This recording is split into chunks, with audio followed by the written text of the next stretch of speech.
Cool, we're live. We're going to be super short this week, 20 minutes.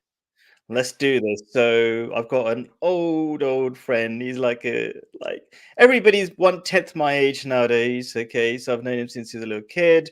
It's Basil, uh, born Muslim. He's got some questions.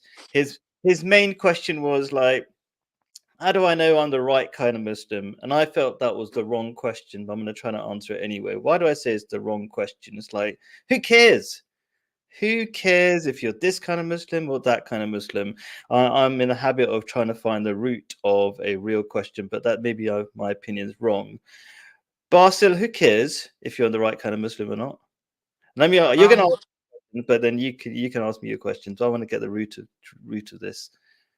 I feel like there's like divisions and like even not even like as Muslims or even like the Muslim world as we see Iran is in a conflict with Saudi men, but like a part of it would be like the whole Sunni and Shia thing because obviously there's Yeah, been sure. those sects, but also like like there's like people who debate saying that, oh look, X is the right sect or Y is the right sect or Z is the right sect, like I Sure. don't So I don't sometimes we feel bad, right? We feel bad, like, oh, I'm not, I know I've got the answers, whatever, all that kind of stuff. But still, who cares? It's like, if I was supporting Manchester United and there's somebody supporting Manchester City and he gave some stats to beat Manchester, blah, blah, I don't even care about football anyway. But yeah. the point is, like, you want your team to win, but that's not that that is actually a really unhealthy thing because okay, what I do here, I do happiness class, and the reason why I call it happiness class is because it gets to the root of the problem. Because even if you're a Muslim, you can be really depressed if you don't know why the heck you're a Muslim. So you kind of have to backtrack a little bit, like, what's the point of any of this? Yeah, but I will answer your questions. I'm just trying to get to a little bit of where we're going. And people might say, what's the point of 20 minutes? Who cares? Another thing is that in life, things go in step by step. You never improve. So I'm very happy that you're here at Atul Basil. It's fantastic. Okay. So I'm just going to say two things that will answer your question. But basically, what I do is I do a happiness class. And the first step, well, the first class in the happiness class is which way are we going? Because you're going to be going on a journey of learning and you have to know which way to point. And how do you know which way is the right way? I'm going to give very short answers. In fact, I won't be long about this, but I will just for the benefit of people. When I do every happiness class, I've got a summary of everything I'm going to say. And today's happiness class is the first class and the last class stuck together. The first class is which way? Which way are we going, right? And there's loads of stuff, very long, and I'm not going to go into the long stuff, right? I'm going to keep it really, really short. And it's just like, how you know what works in life is what's tried and tested. Like Yeah. I'm dating, I'm in a Quran class for where the new Muslims and non-Muslims talking like contemplating the Quran, which is some might sound weird, right? And we're talking about like family dynamics. Should men be in charge and all this kind of stuff, which is like very anti-Western when mostly the people in the class are very Western. And all the statistics are saying you got to have a patriarchy because whole society collapsed. Maybe you don't know what's happening at the moment, but did you know there's something called a population implosion at the moment? No. So people are dying out. The whole society is dying out, and most of the people don't even understand what's happening, right? But a lot of people do, but they're kind of on the edge, right? Lots of research, population implosion. Elon Musk, ever heard of him? Yeah. He said that is the biggest danger facing the world at the moment, called population implosion. People not having enough children. Doesn't sound like atomic bomb, but it's actually more dangerous in many ways. Okay, so like Islam is the only society or the group, like in England, they're the only people, maybe some other small categories, okay, are growing, but everybody else is dying out. And Muslims are growing. There's something right in the way we are doing things, even if they're not perfect Muslims. So that's very quickly that.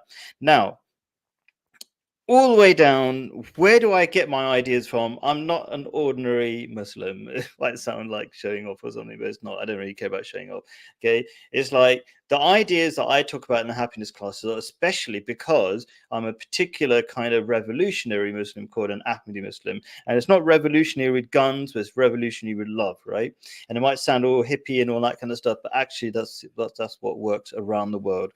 Okay, in all sorts of fantastic ways, like in Israel, Palestine is where the only Muslims who have got a good relationship and making progress with the problems in Palestine. But it's a whole different story. Okay, so here's one answer to your question directly with all that long introduction, right?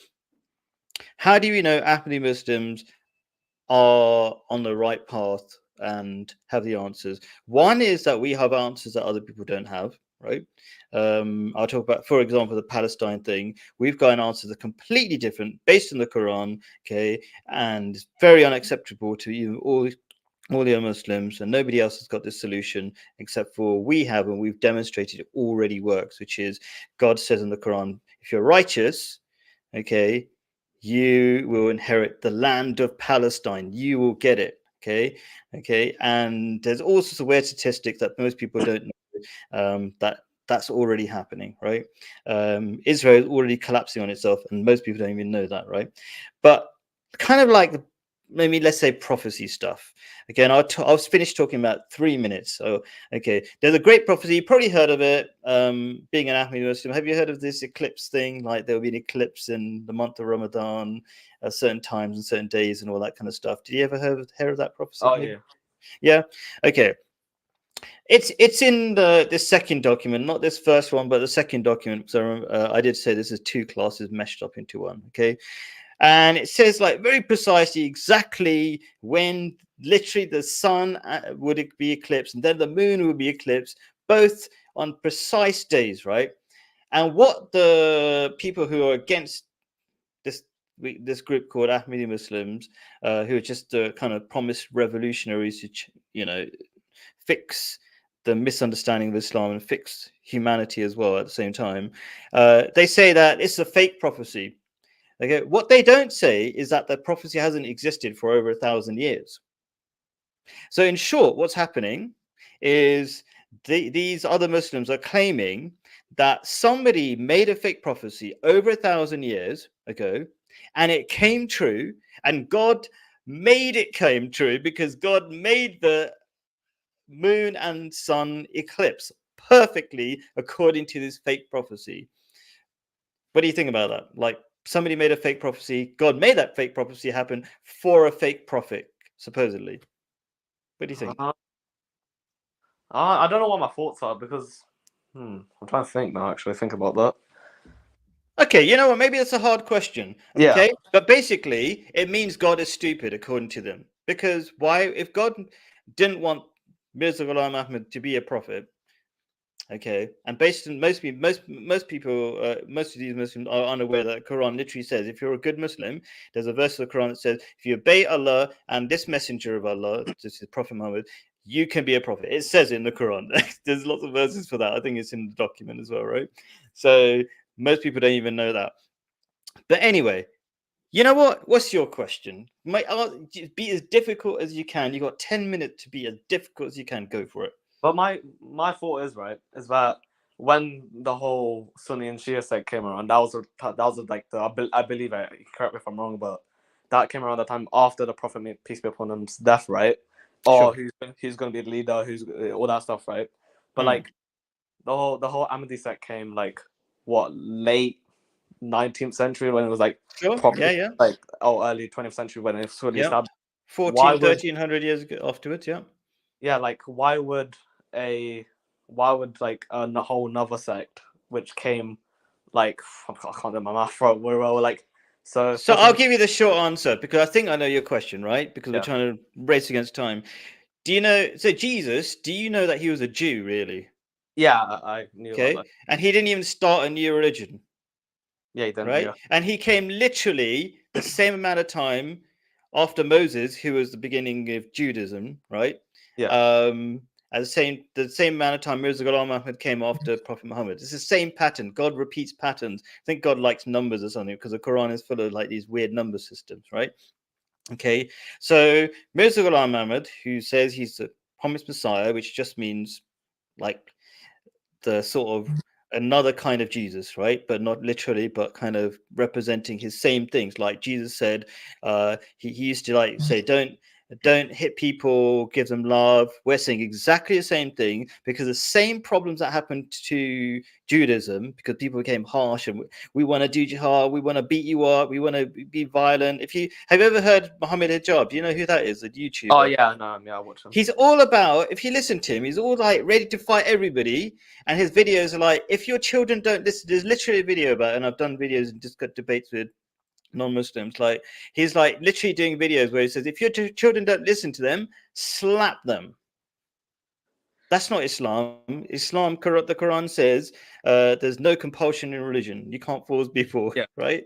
Okay, so the Muslims have become really hard and really into the big beards and whatever and all that kind of stuff on the outer stuff, right? Just like the Jews did. So your question was like, why would some bloke come after 1400 years ago? For the same reason Jesus came, right? Jesus's message was like, if somebody hits you on the one cheek, offer them the other. Have you ever heard of that in the Bible? yeah. You might not have, right? And guess what they did to him? They put him on the cross. That's just weird. Like, he's just said, be nice to people. So, no, that's it. We hate that, right? And guess what happens to us? What's our famous motto? Do you know? No. Love for all. Oh, love for all, hatred for none, I believe. Yeah. Yeah, that's right. Love for all, hatred for none, right? And guess what they do to us? Kill us. Like, we shouldn't laugh at that, but it's really dumb. But it's completely like a mirror image of stupidity, right? Okay. Yeah. Now, if people are being that stupid, they probably need some help. Wouldn't you agree? Yeah, I feel like regardless of like sect or whatever, right? Like Islam like taught us like peace and like obviously there's violence in Islam. I'm not saying that's a bad thing, but like there was like violence in Islam because of wars and all that stuff, right? But I'm saying like like violence to an extent of wars, but like there's but apart from Muhammad, peace be upon him, also taught us to what do you call it, to like love like a person, right? Like yeah, sure, yeah, it's in the Quran, yeah.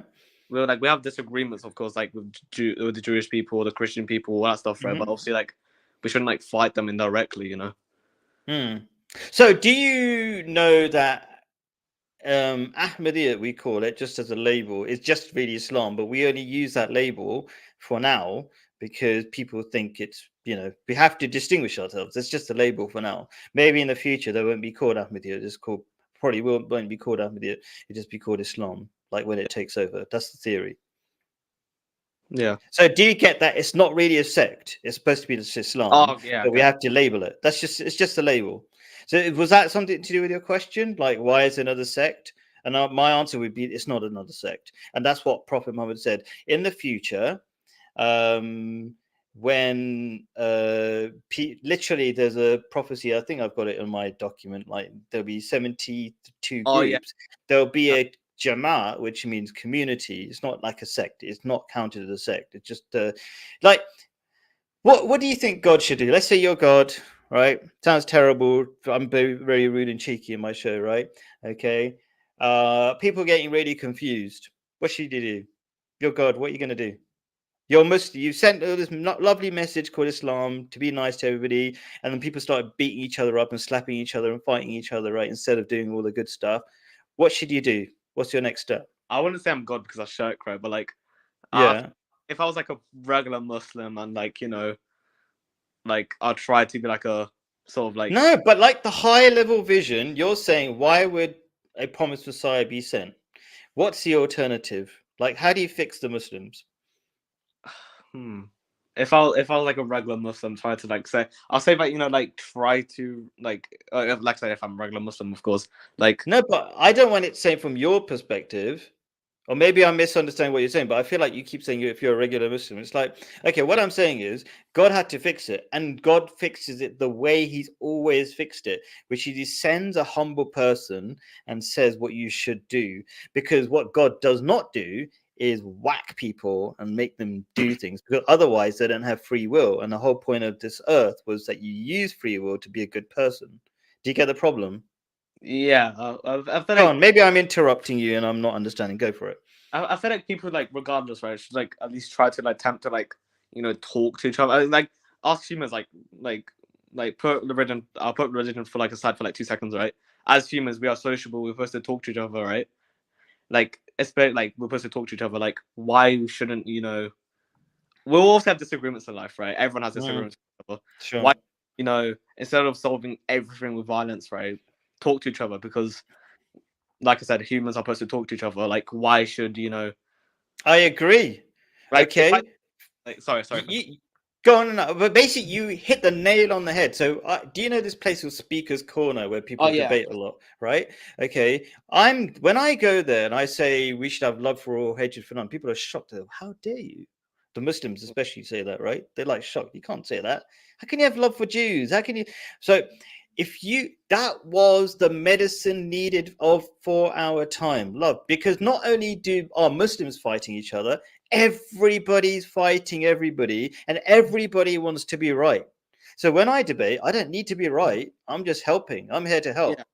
Yeah, that's it. I can be, I'm a human being. I can be wrong about stuff, right? Maybe I'm learning. You know what I mean?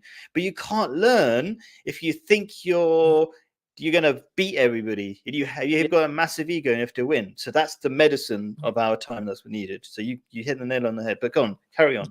Yeah, I got as an whole point as well because like I could be like if I were to ever talk to like a Christian person, right?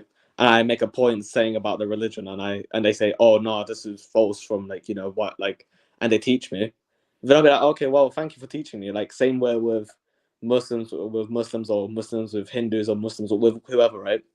Like we should like talk to each other instead of like I was going back to my point, like saying, why should we solve everything with violence? Well, like, why don't we just talk to each other? Like, if I don't know certain bits of Hinduism, I could like talk to a Hindu saying that, oh, okay, well, like all this stuff, right? And like he could ask me saying, So oh, I'll give you a weird example. So what I do, I've got like a Zionist Jew who calls me every week, okay, to be his therapist for free, yeah, right? Because he wants to talk through his problems. So that's the answer to your problem. That's how we should be with each other, like understanding each other. yeah. Because I feel like people like I said, like before I was talking, like humans are sociable people at the end of the day. We brought up with being sociable characteristics. Why shouldn't we continue that? Like Now the question is, what you're saying is theoretical. I'm a bit like tough on this. We only got 2 minutes, right? I Okay. think because I got a bit of time left, so Sure. Okay, fine. So we'll keep going until you've had enough, right? yeah. But I won't put you pressure. I'll make it half an hour because sometimes you might feel pressure to stay on and you don't want to say I've had enough on the live stream, right? But let me put it this way, right? Everybody says we should be nice to each other, but guess what? I bet do you know the biggest killer in London? It was. Loneliness. Can you believe it? In 8 million people, and people can't be friends with each other. People are more lonely than ever before. Did you know that? Does that sound a bit weird to you? Oh yeah, no, I had like I can't say the word, but I had like records of like people like suffering from loneliness because obviously I don't know whatever reasons they No, have. well, there's millions of reasons. Okay, but I could tell you like the short version. It's called individualism.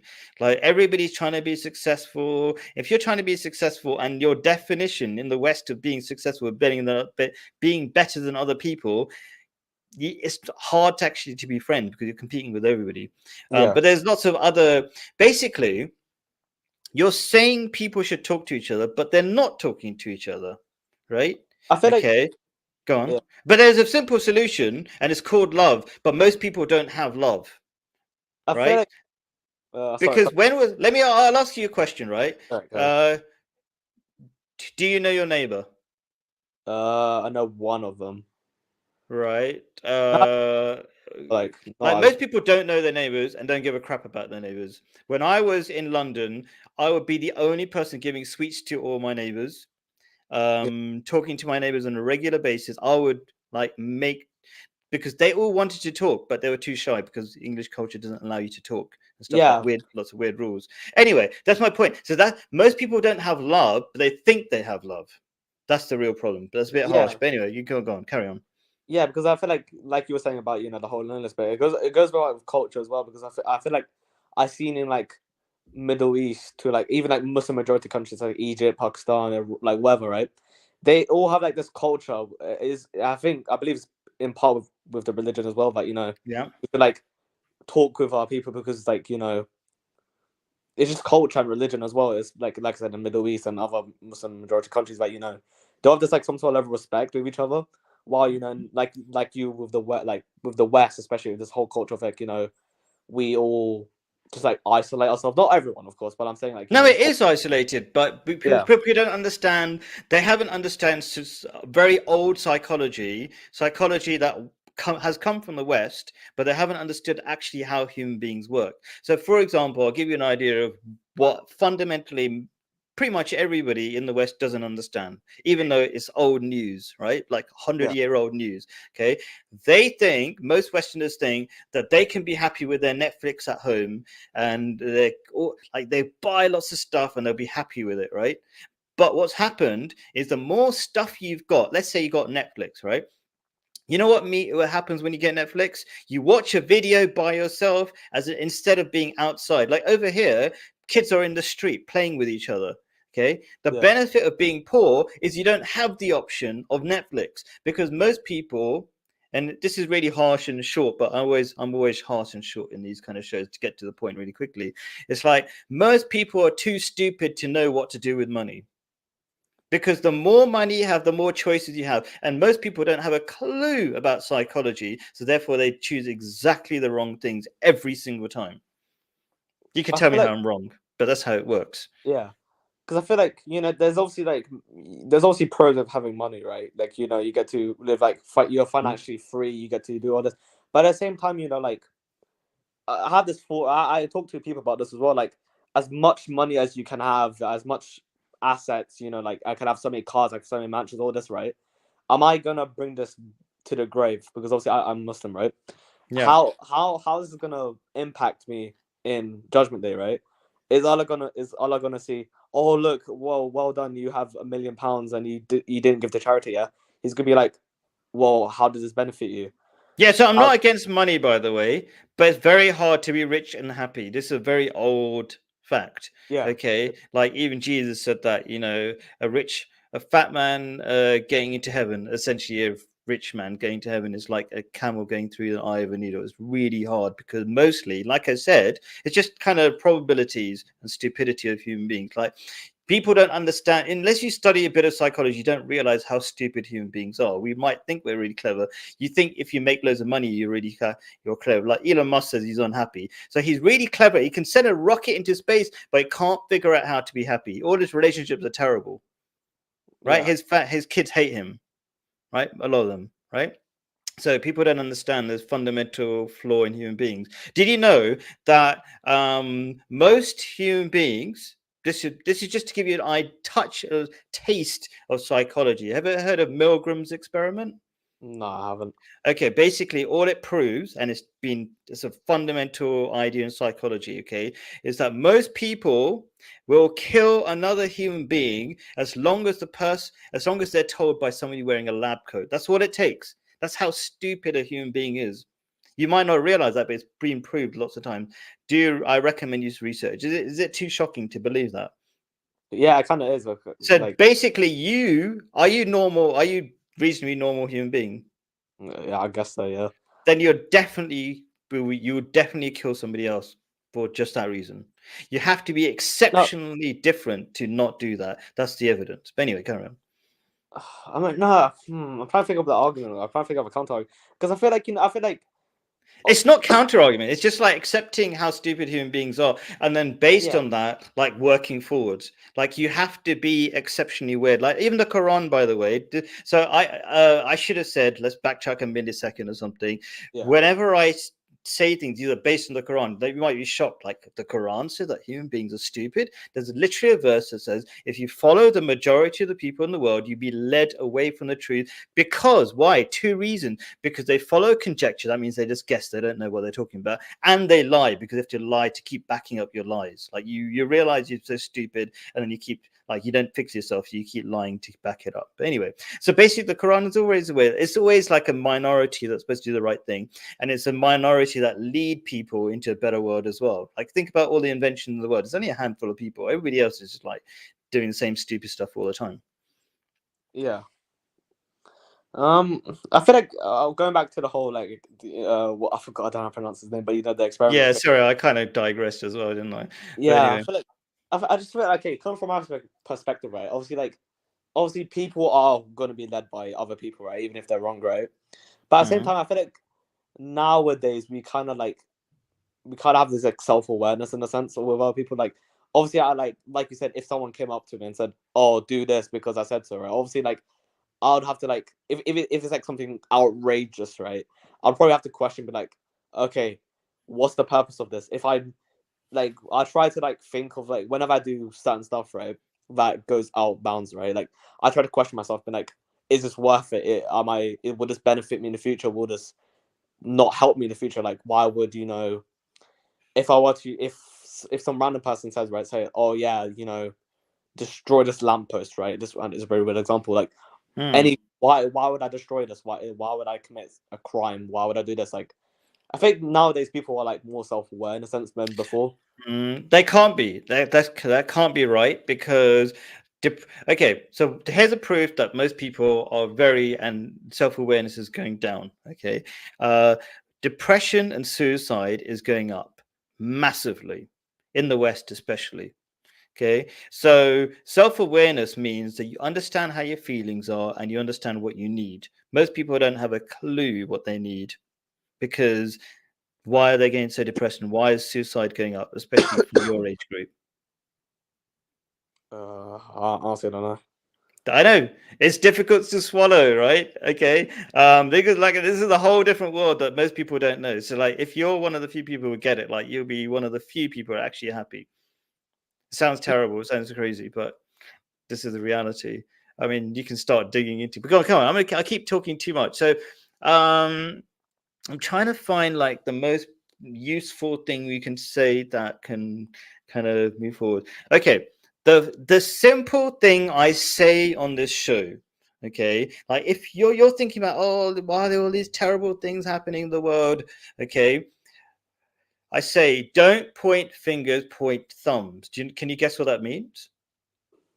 Honestly, I don't know. Look at that and that. Where does the point? Where does the thumb point? Like Back at you. oh, back at yeah. I was gonna say. Yeah, everything starts at you because anybody can complain about the world and you always be complaining, right? Okay, so I'm going to come back to the question that you said everybody should be nice and all this kind of stuff. All you have to do is start with yourself. And when you start with yourself, it sounds terrible. Like, how are you, one human being, going to do anything? It's not actually you that's going to do anything anyway, right? It's God's going to do anything. Like you can believe that or not, but that's a whole different discussion. But be aware that God is maintaining the world, that literally the life support systems keeping you breathing, but we don't realize how amazingly God is taking care of those. So if God is taking care of the world, he would sort out these problems, but God promises you will only really sort the problems out when you start sorting out the problems a little bit yourself, right? You just need, God is just waiting for people to be a little bit more decent, and then things will get sorted out. Okay, that's I'll boil it down to that, but it's a long explanation as to why I say that, right? Okay, so all I'm saying is, if you're worried about the world, start fixing it in the smallest possible way, not in a big way, because that's arrogance to think you're going to fix everything in big ways. Okay, everything of what makes human beings great is that happened over a long period. Like, how long have you been in school for? Like, years. for Can't tell. many years, right? So part of civilization is to do things over many, many years. Like governments have planned that Basel is going to start in nursery. Okay, they're going to invest in you since nursery and millions of other kids all the way to university. Okay, that's a very long 20-year plan. Okay, Yeah. so you've got to have that same mentality. That's actually what makes human beings so powerful. They've got something called a prefrontal cortex, where no other animals don't, where you can actually plan for the future. Okay, and this is based on Islamic ideas. I would give you a little nice quote that will could change your life, changes my life all the time, right? It says Prophet Muhammad, peace be upon him, said, God likes, oh, now I'm under pressure to quote it, but I'll paraphrase it then. Okay, God likes things that are done regularly, even if small, especially if even if small. The idea is do small things regularly every day. So what does that mean? I'm going to make it really short. Okay, 2 things that will change your life to make you happy and you don't have to anything to complain about, right? Okay, Yeah.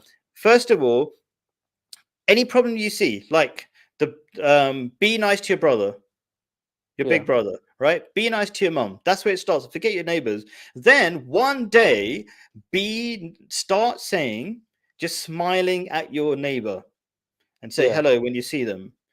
Things will grow from this. This is all based on another teaching of Prophet Muhammad, peace be upon him, said if you want paradise, the first step is saying peace be upon you to everybody, even from your heart. You can't say peace be upon you to your neighbor if they're not Muslim. But if you wish them well, which is the real meaning of salam, you will start feeling happy. And this comes to my second advice, really simple advice to happiness based on a saying of Prophet Muhammad and based on psychology as well. Okay, and that is that paradise is the home of the generous. What does that mean? So paradise, by the way, is not just in this life, it's the next life is actually a reflection of this life, and there's lots of evidence to prove that. We can, like, how can you have evidence, you might say, of the next life, but that's a whole long story. But let's Yeah. say, do you accept that you can create hell for yourself in this life?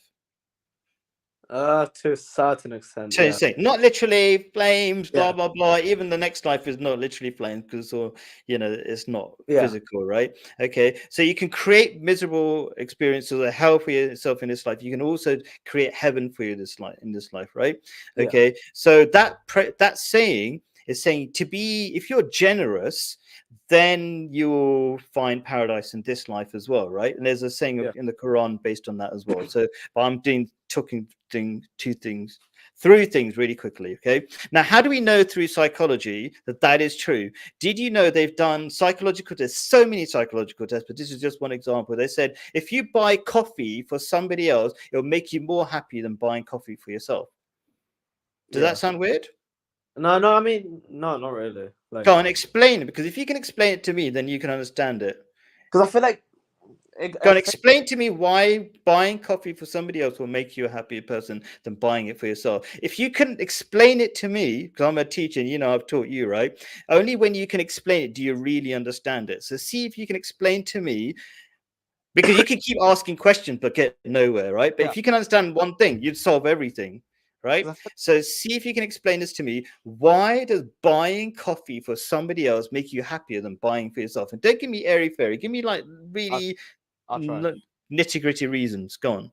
I just feel like there's like probably like many reasons as well. Like, you're doing something like that is generous, right? Which is not only in Islam that to be generous, right? But it's also like I feel like you get dopamine, like your dopamine levels, like it makes yourself happy, right? Like, oh, okay, well, I'm doing something good for someone else, and the fact that if that person, right, you're buying something for, right, is also happy as well. It makes you like feel like, oh, okay, well, if this action is making this person happy, I should probably do it more. Like, Sure. Okay, you mentioned dopamine. It's also oxytocin, and they're doing different things. I'm going to explain that. Okay, we're going to go into that a little bit really quickly. yeah, So, firstly, it's the oxytocin level, which is a bonding chemical. It makes you feel connected. And we, as human beings, we absolutely need to feel connected to other human beings. So you're being totally selfish in reality, okay? And it's a good kind of selfish by being selfless. When you be nice, just smile at somebody or give somebody else a coffee, that's an excuse to be connected. Now, coffee, by the way, is not one of those things for really poor people who just need to survive. Do you get? It's like a luxury good. Okay, Yeah. so you don't really need a coffee, quite frankly. If you've already had lots of coffees, you just don't need one more coffee. And if you give it to other people, you will feel more connected and need less stuff to make yourself happy. The reason why we consume so much in Western culture is because we're so unhappy that we mask it. We need to have another muffin, another burger. We get fatter and fatter, and we don't know why we keep eating. It's because we're deeply miserable. And this is what psychologists have known as well. Okay. So by giving it to other people, our health gets better because, quite frankly, we don't need more crap inside our mouths. Okay. We're just desperately unhappy, but we're not accepting it. So when we give to other people, we feel more connected. Like over here, you can walk past people's house and they say, come to our house, and you don't even know them. Right, Yeah. it's weird, like really next level crazy here, right? Okay, it doesn't mean they're perfect. Each society's got good and bad, right? Yeah. But the point is be generous. This is coming back to my whole, like, if you learn one thing, be generous, and you solve everything, right? Okay, be generous with your kindness, with your time, with your love for other people. Your mom, you start with your mom because that's how Islam teaches you, then your dad, then your brother, all that kind of stuff, right? Yeah. And then your neighbor, because in Islam your neighbor is incredibly important. And that's when whole societies start fixing, because societies start with a person. You can't make the world a better place if you're unhappy in yourself. You don't have inner peace. Okay. Yeah. Have you ever heard of the phrase hurt people hurt people? I think so. Yeah. Yeah, basically, if you're miserable, you cause death and destruction around you because you just hate everybody else because you're so unhappy with yourself. But when you've got some inner peace inside, and that's what you get from God. I suppose that's number one step, right? Have a little bit of inner peace, then be generous and being kind to more and more people, get that circle wider and wider, and the world becomes a better place. Then all this thing about, why are people fighting each other? Just because people don't have love for each other, and people are not making an effort, and people are just talking. Oh, why are people doing things? Why are people not doing that? Just complaining.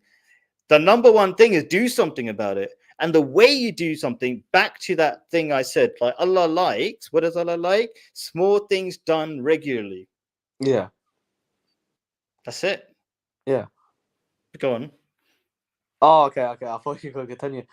Yeah, I feel like what you're saying. Like, I feel like people should like improve on themselves before they, like you said as well, like improve on. Like, 100%. yeah, because I feel like if I'm not perfect by any means, right? No human is perfect, right? Apart from God Almighty, right? Like, how could I give advice to other people saying do this, do that, do this, right? If I can't do that myself, if I 100%. like, if I say, or this example, right? Like, if I say, oh, you should always do good, right? And I'm out here, like causing violence, right? How could I say that while it's like going against my own teachings, right? So how could I do something? How could I preach something while I'm not doing it myself? Fantastic. That's absolutely right. So before I come and talk to other people and do these live streams, I don't just talk. There's a million people that know, million things that nobody knows that I'm doing. I might be giving free lessons. I'll be helping all the people out, giving charity, blah, blah, blah, blah, blah. I have to do all myself because God says in the Quran, it is hateful to God that you say something that you do not do yourself. Yeah. Right, it's called hypocrisy in short. But you couldn't just use that word. God had to describe what hypocrisy meant, to be clear. Yeah. Do you know what I mean? Okay. So yeah, start doing good things, be generous. And then the next higher level, because God has given these different levels, right? There's 4 levels to finding inner peace, right? And if you're interested in Surah Al-Asr, right? But most people don't reflect on the Quran, so they just read it, right? Okay, first step is to believe. Like, you basically have to understand, like, have to have an idea in your head. The second step is to act on that idea. So I'm asking you to get to the second step. You might have some ideas, like, oh, Prophet Messiah came, we should be Muslim, we should do good stuff. That's just ideas. It counts for nothing, not much really, but it's the first step. The second step is be good. Okay. Yeah. And then the third step, okay, is when you're good, tell other people how to be good. It's called spreading the truth. It's not even Yeah. Islam, just spreading the truth. Okay, spreading the truth and how to make other people's lives. So that's what I'm doing right now. Like, how do you make other people's lives better? Okay, and the last step is kind of like a death to your own ego, but there's a whole. It's called Yeah. sabr, which means patience, but in Arabic is very clever word. It means like you don't feel It sounds really weird. You don't feel there's no difference between your excitement and your sadness, but it's just a weird thing. There's some fourth Yeah. level, fourth stage, whatever. Leave it, right? It's kind of like you're not concerned about. Yeah, I don't know if I should even go into it, but do you like The Matrix, The movie or the the movie? I haven't watched it myself. Okay, no, I was going to I know explain that. I think I know what the premises is about basically. Yeah. Well, have you ever heard somebody say that's the main teacher, and so there's a difference between knowing the path and walking the path? Oh, yeah, I think I heard of it. Yeah. Okay, so that's kind of like the second step. Um, uh, yeah, so that's what I'm asking you to do. Do the second step. There's knowing stuff. Everybody's just talking. Don't worry. 99% of the people are going to be like talking, like, why is the world better? And they'll be protesting. And they're not doing anything. And they're not, when they protesting doesn't really count as doing much. It sounds like it, but it's a short-term solution to a long-term problem. All the problems you see in the world that people are protesting about, they've been going on for 100 years. Where were they? Right? Okay. And they don't understand the reason why all the bad things are happening in the world. It starts from number one, you're not fixing it. You're not fixing yourself. Okay. And you're not in bothering to talk to your neighbors. You're not being nice to everybody else. So how the world's going to get better? Like let's say you got these politicians who are really happy to commit genocide in the world and all this kind of stuff. Where did the politicians come from? We voted for them. And the reason why we don't vote for better people is because we're all like selfishly in our little homes where we don't form communities. How do you form communities? It takes a long time, and nobody wants to take a long time because that's just hard work, and you might never get to the answer, right? But that's selfishness. Like, it's selfishness to work on an idea. And Tayo is a Christian friend. Yo, back to you. Thanks for being here. So he's in the comments if you can't see him. It doesn't matter. Anyway, so it's selfishness to do something to get a result. It's kindness or love. Like, what is love? Is love something like if I be kind to you, have to be kind back to me? Not really. That's not love. That's a transaction. You get it? Okay. So this is most people don't understand the idea of love. So you might never see the revolution. You might never see the change, right? But you do it anyway because the right thing to do because love. That's what it is.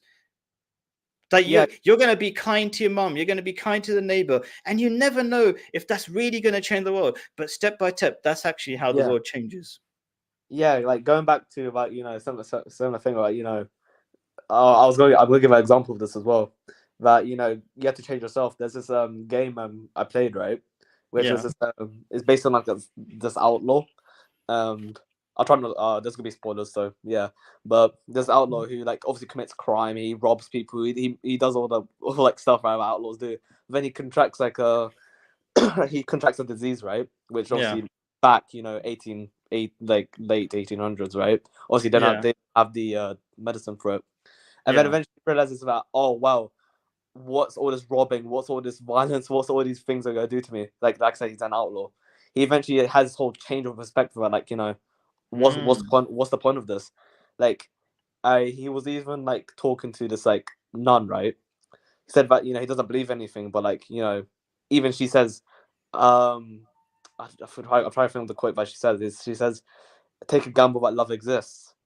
Like regardless of like like she didn't question him that about you have to be Christian, you have to be this, right?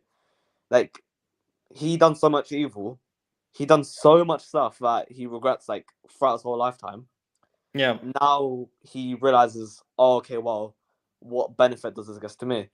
Cool. What is this game that's making you think about good stuff? I've never heard such a good game. What's it called? Sorry? Red Dead Redemption 2. Oh, right. Okay. Cool. I'm glad there's a game out there that's actually making you think. Because I feel like it even makes me think, like, even like when I was playing it, I played for it multiple times. It still makes me think that, this man right here, right? Although he lives a life of bad, right? I could take an example from him. But although he lives a life of bad, he commits violence, he robs people without mercy, he does everything without mercy, right? As soon as like a huge obstacle oh, sorry for the voice crack. As soon as that huge obstacle comes to him, right? For example, that disease, then Mm. he has some sort of like self-reflection, like, oh, okay, well, what's the benefit of this? Like, how? Sorry if I'm repeating myself, but like, how is Yeah, this? yeah, no, that's exactly what happens in real life. Like sometimes when we're not learning the lessons that we're supposed to learn, and most people, I mean, if you've got this thing called emotional intelligence, right, which is you got enough inner reflection to see what's happening, you kind of realize there are lots of lessons to be learned, and if you don't learn the lessons, okay, then the things get worse. So when cancer hits you or something, that really knocks people and they're just having to start thinking. So what you're saying happening in a computer game actually happens in real life. Like Yeah, sometimes we're not learning lessons one way and some other crazy crap happens another way and then makes you think, oh my God, we got to think yeah, about what's happening. What the hell am I doing? You know what I mean? Like really bad stuff happened. Like sometimes we're not good at listening to the little kind of like knocks on our conscience. Oi, you selfish whatever. Like learn a lesson and then if you're selfish for long enough, then you won't have any friends or something bad will happen, and yeah, then things will just get worse, and then you really have to learn. yeah. Of course, yeah, So the disease is just a good example of that, you know. yeah. Um, hmm. Like, I don't think that obviously I don't say that everyone should get a disease because obviously that's like that's the worst thing possible. But I think Mm-hmm. people have to go through something to realize what they have been doing. Like if I've been unkind to people, right, and someone does something to me that's obviously equally or way more worse than what I did, then obviously Mm, I have to go for that self realization. Be like, oh, is this what I've been doing to people my whole entire life? Like, mm, have this rude or have I been the whatever, right? Like, obviously, mm. obviously that's when people have to change. Because how could people change without having like that self realization? Be like, oh, I've been doing this for my whole life. Why have I Mm. not changed beforehand? Yeah, how old are you again? 18? Yeah, no. Yeah, I think it's. I don't know. I think everybody kind of has a conscience kicks in harder at different ages. I don't know what age, Yeah, right? but like as you grow, like the more responsibility, the more like in a sense self awareness, like because if Mm, when like obviously when everyone was a child, right? Obviously, like you're kind of like depending on the environment, of course, like you're kind of like oblivious to what happens in the world. Like I mm-hmm, obviously when everyone if you're like privileged and all that stuff, like you think like, oh look, this life is so perfect and all that stuff, right? But as soon as like you grow up to be 20s, 30s, whatever, right? Even when you're older, you say like, oh wow, this life isn't as perfect as I may have imagined it, when I was younger. But I feel like that's the point of growing up. Like mm, we realize everything as soon as we grow up. Like when we learn, even like people who reach probably like, 80s, probably still like learning life. mm. Well, okay, let's go back to your first question. And by the way, I lied to you. I said we're going to finish at half past. Oh no, it's fine. Yeah, I actually like this conversation to be fair. So Okay, good. no, Okay, I was right. so into it, but I didn't realize the time. So it was Yeah, actually yeah, no, I'm good to good to carry on. Okay. The thing is, I said something stupid about 1 minute ago. I was like, you're 18. I'm just wondering when does the conscience kick in? And then I like thought about what I said like in the beginning, like actually it's your age that suffers the most depression. Okay. Your age up to maybe I can't remember what it is now. Was it 30 or something? It's like essentially youngish people, yeah, right? Okay. And that's when you have most conflict in life because you haven't answered the important question. What's the important question? The important question is, what's the point? Okay. And I just also realized you mentioned dopamine and I didn't talk about it, and it's all going to come around now. It's all going to be connected, right? Do you yeah. know how you get, according to psychologists, and this is known for a long time, do you know how you get the biggest dopamine rush? Wow, I think my generation probably like Not drugs, mate. Not drugs. Is that what you're going to say? no, like video games, all that stuff. Like No, absolutely not. That's like the least dopamine rush. I mean, there is some very low level dopamine rush. Okay. yeah, Okay. So this is how it works, and it's going to sound crazy, but this is how people are programmed. Like if you're I think it's the easiest thing to do is realize you're a robot, pretend you're a kind of robot, and we all function essentially the same way. Okay. You yeah, can't escape it, right? Okay. The way you get dopamine is you aim for a goal that you'll never reach. How stupid does that sound? But you can research this, right? Okay. Yeah. In fact, when you reach a random goal that you've made, okay, it's kind of as a massive anticlimax because your body gets used to it. So let's say you think you'll be happy if you get a really expensive car. You get the really expensive car. What happens is your body gets used to it and you want more. Now, how do you know that's the truth from your own experience? Think about when you were like, I don't know, 6, 7 years old, I don't know, 10 years old, and you wanted something, Yeah. right? There's a good chance you've already got it. Are you like ecstatically happy now that you've got the thing? Maybe you thought, if only I got Xbox 2. I don't know what the hell. Sorry, I'm not going to sound stupid. Was it PS2, PS3? Sorry, I don't know. Whatever it is, right? Like we've all got most of the things we wanted and we're still not happy. We always acclimatize to it. Okay. Yeah. So dopamine, just to make my point quickly, is something like this. You have to have a goal, and a goal can't be anything. The goal has to be a selfless goal. It sounds religious, but it's not. This is actually so this is what psychology has been saying for a long, long time. Somebody called Viktor Frankl, he wrote a book called Man's Search for Meaning. Essentially, he's a very like the top Sigmund Freud kind of level psychologist, right? Like well respected. Okay, and he's saying what sounds exactly what religion's been saying forever. Okay, it's been saying find a goal, an infinitely high goal, okay, that you'll never reach, and you keep working towards it. That's all you have to do. Sounds really weird. Yeah. And then that's the dopamine rush of improving yourself every day. Sounds really boring, maybe, I don't know, but that's just how we function. And everything else does not make you happy. You can get more and more stuff and you'll never be happy. So I'm talking a lot. Go for it. What are you going to say?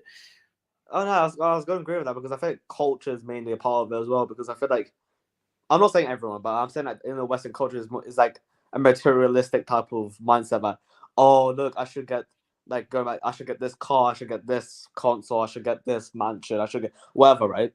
Like there's this whole idea of like, oh, I should get this, right? But like, it's only short term at the end of the day. Like, obviously, I'll try to bring religion to this, but like, how's it gonna benefit me to Allah? How's it gonna benefit me at the end of the day? Like, I highly doubt Allah will care. Oh, look, I got this Lamborghini. I got 5 Lamborghinis. I got all this, right? I got X amount of money. Like, what am I doing with my life if I have this, right?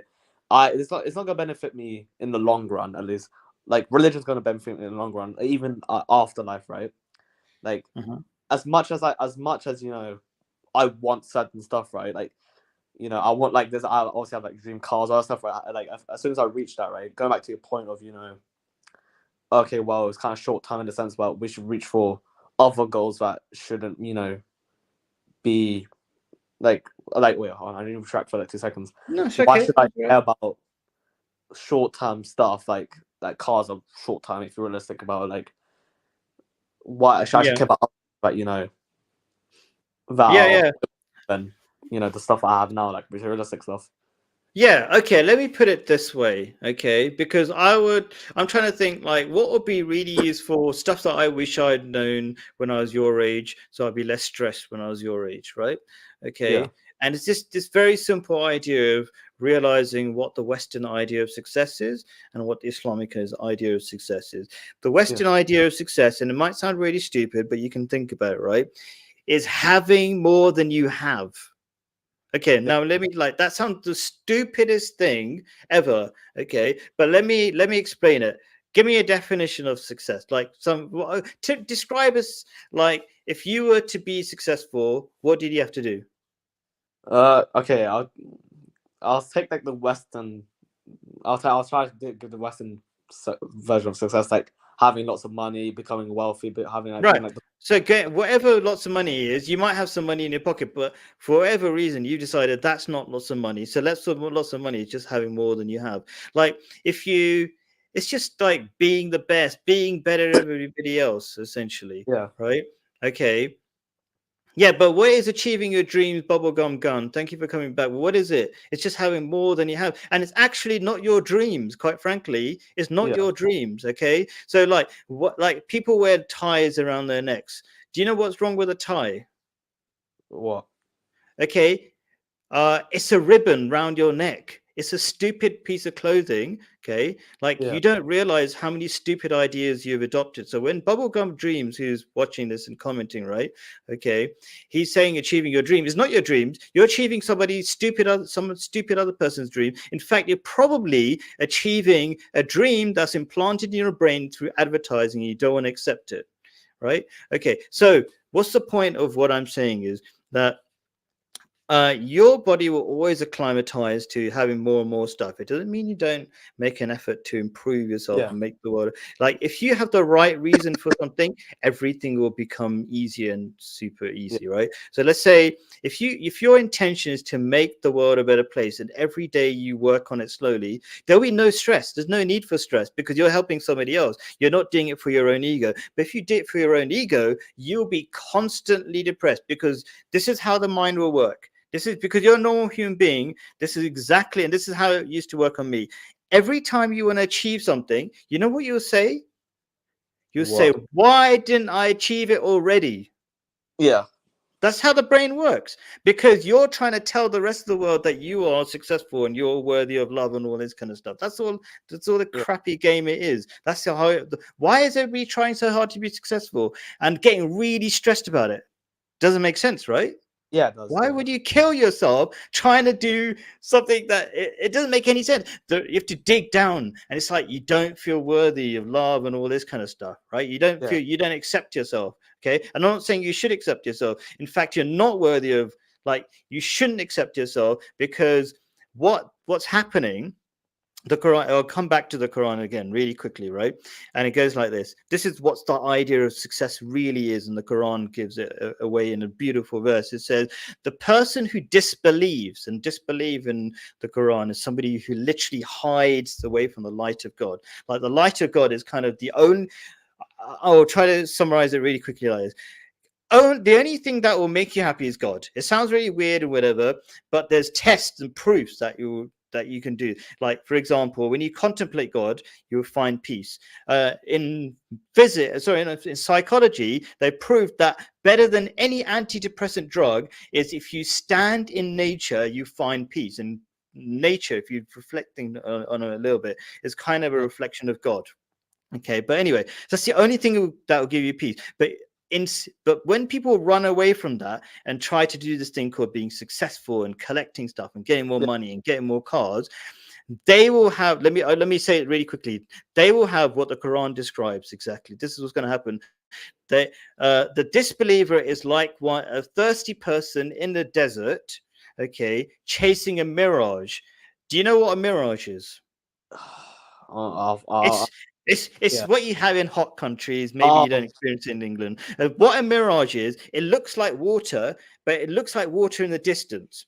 So imagine a thirsty person in a desert. They really like water, right? And they get to that place where they thought the mirage was, and it disappears.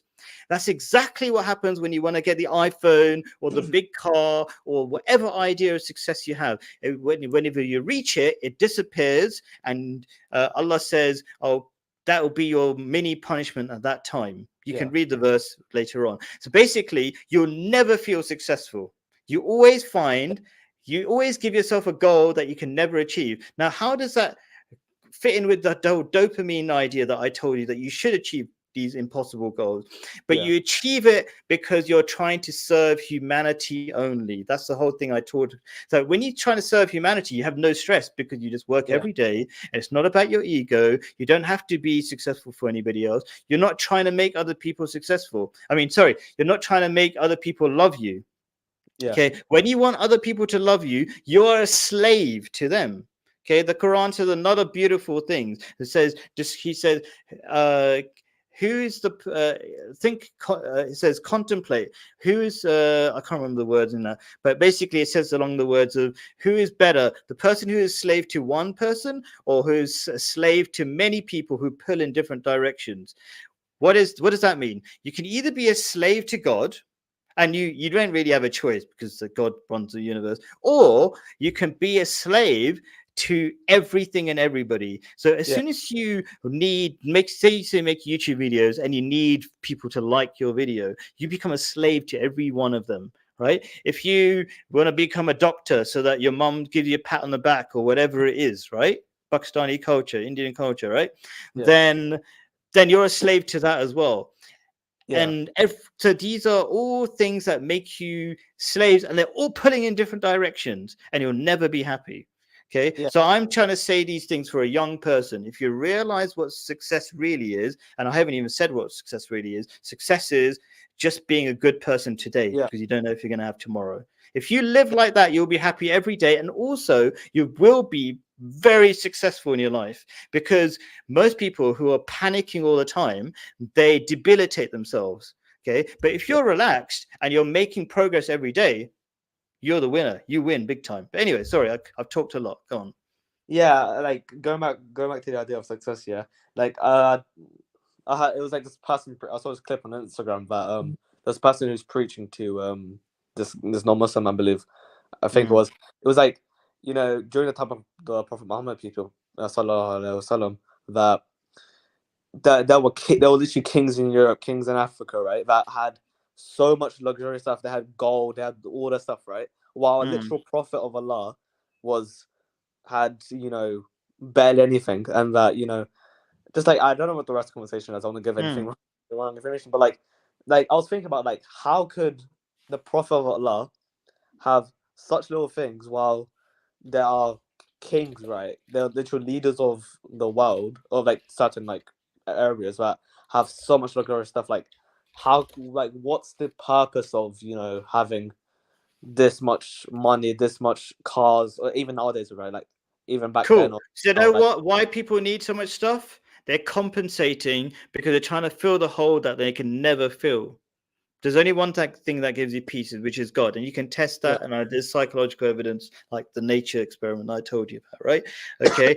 Now I'm going to answer Bubblegum's questions, and it hopefully makes sense. Hopefully, be useful to you as well. I'm going to whiz through also called comments. I'll put it on what's this? He says, we want power to get away from the world, get away from everybody else, and actually we can't stand one another. We're not seeking each other's approval.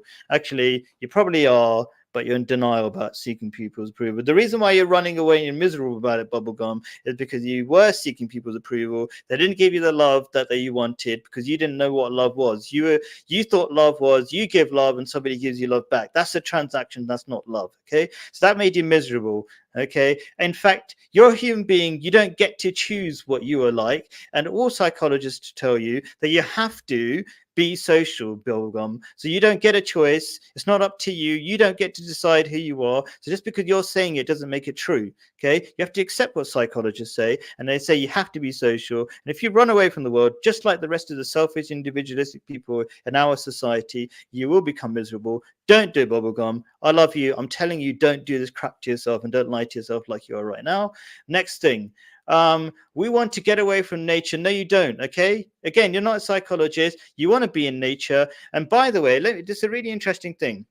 He said, we want to go to the beach where there's a lack of nature. No, this is really interesting. I'm glad you made this point, Bubblegum. Okay, why do we like the sea? When you go to the beach, you actually like the sea bit, right? Okay, why do people, it's not everyone, a lot of people like the sea, right? The sea is unobstructed nature. Okay, as soon as you stick a pole in the middle of it, it becomes that much more ugly.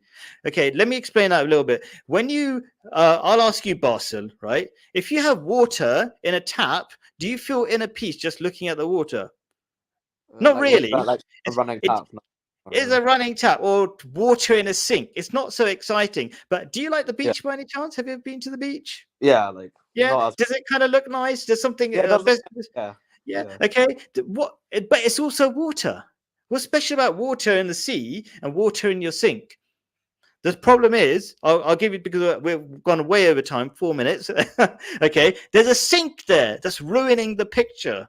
Okay. The sea is unobstructed by the ugliness of human creation, and it's pure nature. Okay, the more we're surrounded by nature, the more. So there's your answer, bubblegum. Unobstructed. It's not that you're getting away from nature. You want nature. You don't realize it.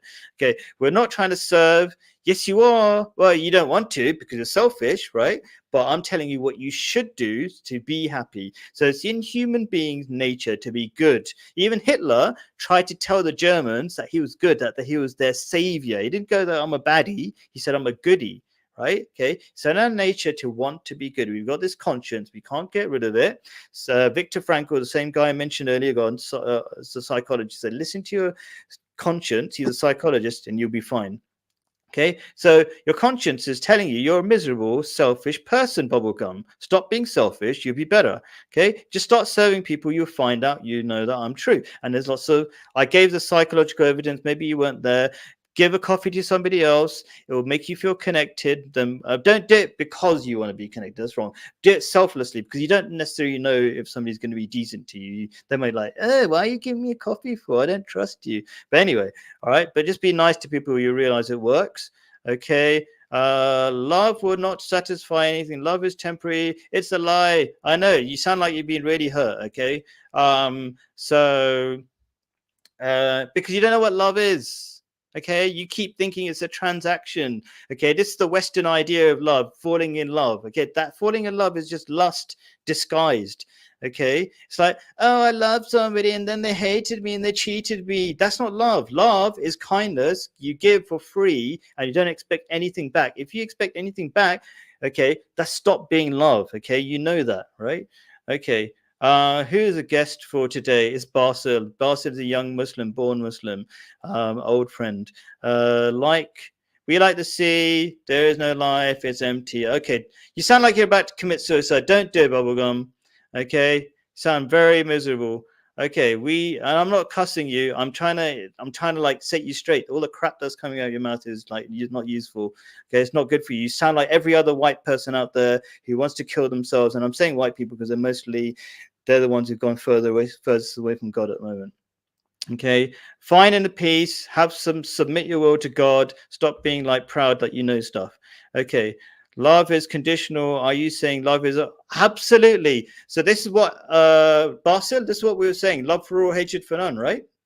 Yeah, I think so. Yeah. Okay, that's like a mental thing to say. It sounds mental. Like, what about love to like the prisoner or Hitler and all that kind of stuff? Hitler's a highly disturbed person, okay, who could have been changed with a bit of love, maybe, possibly, who knows. Your words come from God, and you're just making stuff up now. Okay, maybe you're taking the mick that your words come from God, right? Let me say this very simple, last thing, because it's the last comment, right?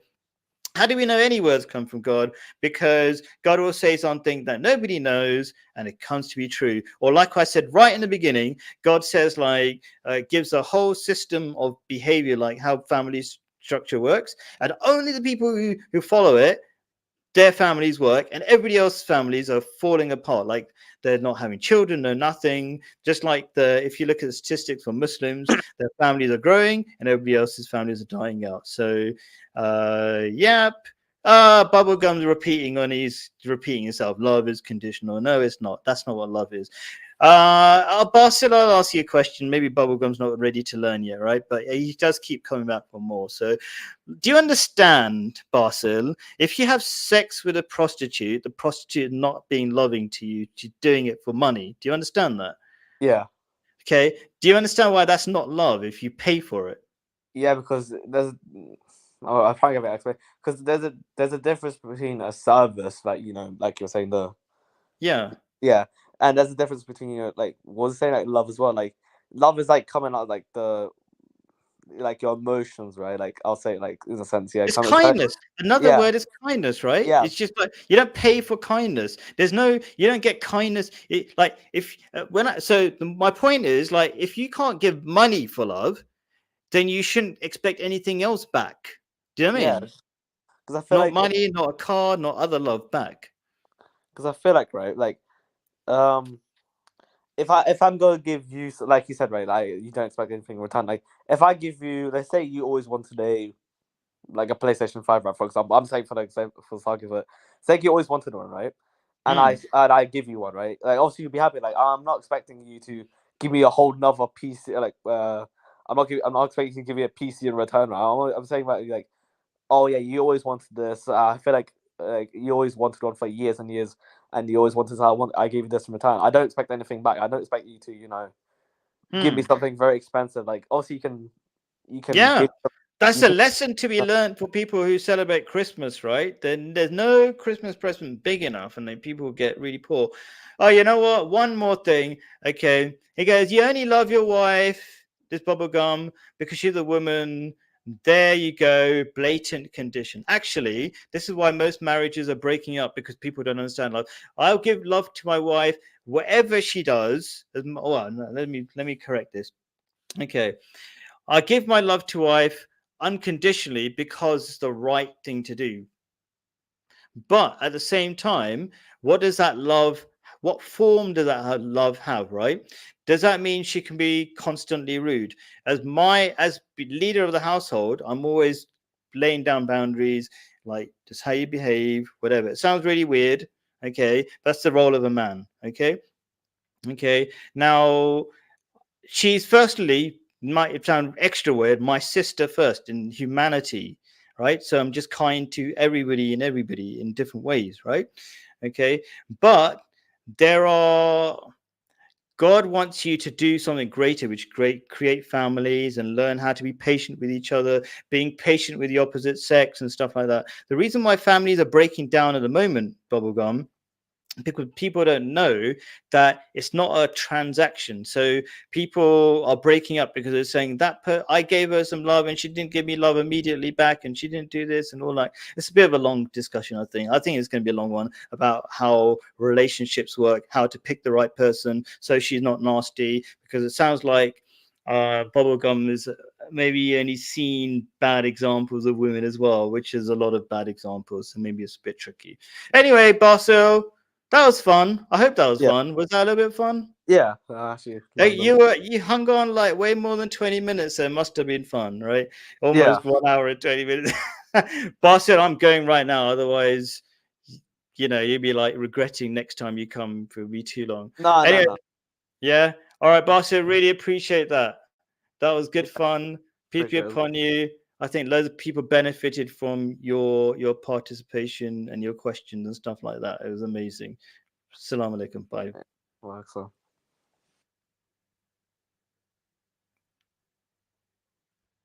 Oops, I pressed the wrong button. Bubblegum, kindness equals love. Maybe I'll just carry on, actually. Let's carry on, Bubblegum, for a minute. Let's answer some of your questions. Let's just me and you, Bubblegum. Let's go. Don't tell me you would love a man. I do love men. Oh my God. Okay, you haven't understood love yet. I was showing you love. Oh, you're probably a man. Why am I answering your questions? I don't need to answer your questions. I was showing Barca love. Okay, this is the big thing. Like, people have totally forgot what love is, right? Okay. Sex is a different thing. It's okay. Let's explain that.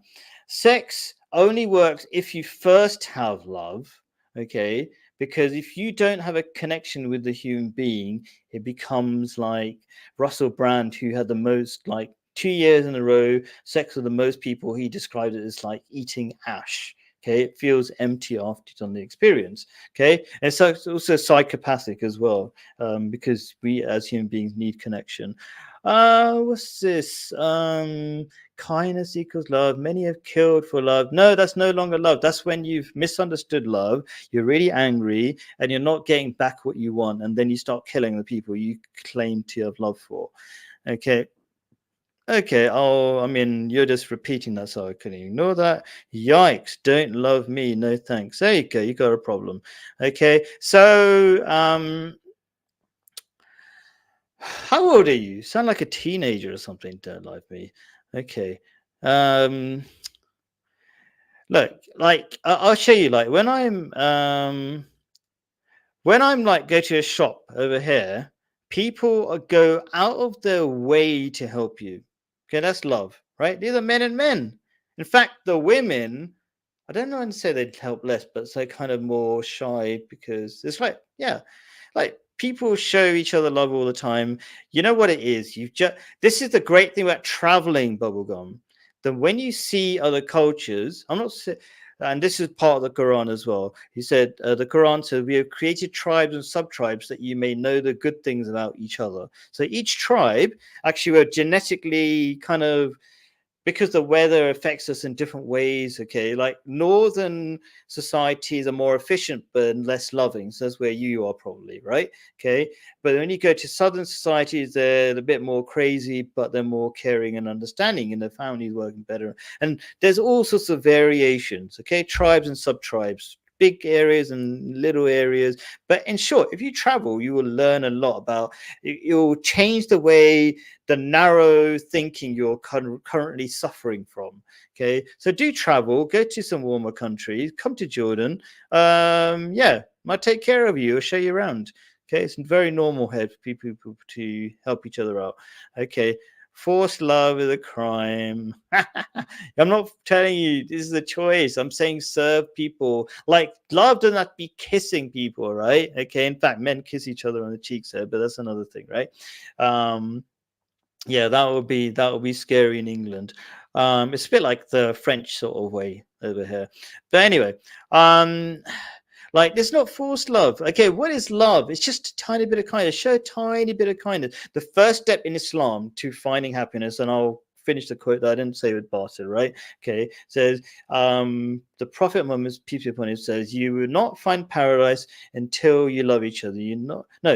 You will not find paradise and live you until you believe, and you not believe until you love each other. Shall I tell you?" He says in this saying when he's talking to the Muslims around him, what you should do so that you love each other: spread the salam, which means peace. So it starts off a very tiny thing. Okay, you can do this experiment, bubblegum. Right now, you feel disconnected from all of humanity. You have contempt and hate for everybody. Fair enough. That's most people in England at the moment, right? Okay, they're suffering from something called individualism, which is made them sick, really sick. So this is a way to crawl out of it. A really small thing. When you start going past people, even if you don't believe it, wish them well. Just a little bit. Just say in your mind. Don't feel it. Just say it in your mind to lots of people, whoever goes past you. You start feeling it. You start kind of feeling more alive. Okay, don't believe me, just try it. I tried it. Okay, you start feeling connected. The more you do something, the more you feel it. We're not like you imagine that you just have to think about it. You start doing stuff and it affects you, just like your environment affects you. Okay, you see lots of good people doing good things, like smiling is actually infectious, by the way. You don't realize it because we imitate other people smiling. There's all sorts of weird things that you probably don't understand about being a human being. So repeating slightly good things like kindness, feeling good towards other people, actually make you more connected towards other people. So it's not forced love. Do tiny bits of kindness to other people and you'll feel it more, and you'll get the you'll feel more alive yourself. I've traveled, and the more I see other people, the less I want. Interesting. Suppose. Where have you traveled to? Maybe you need to get out of Europe. I think that's the problem. Come to Jordan. It's only 50 quid one way, so 100 quid two ways. Just take a backpack. Wizz Air, very cheap from Luton. Just walk around, you'll be surprised how people are. Tell me, I'll treat you. Don't worry. Okay. What if love means peace and peace means leaving each other alone? I'm going to give up in a second. Okay. God gave us individual. No. God taught the opposite of individualism is always being kind to each other. The whole of Quran and probably the Bible stuff says stuff like that. Okay, so God didn't, but you chose. God gave you free will. Okay, and God gave you the option to be selfish or not. That's what happened. God didn't give you because God knows individualism is best.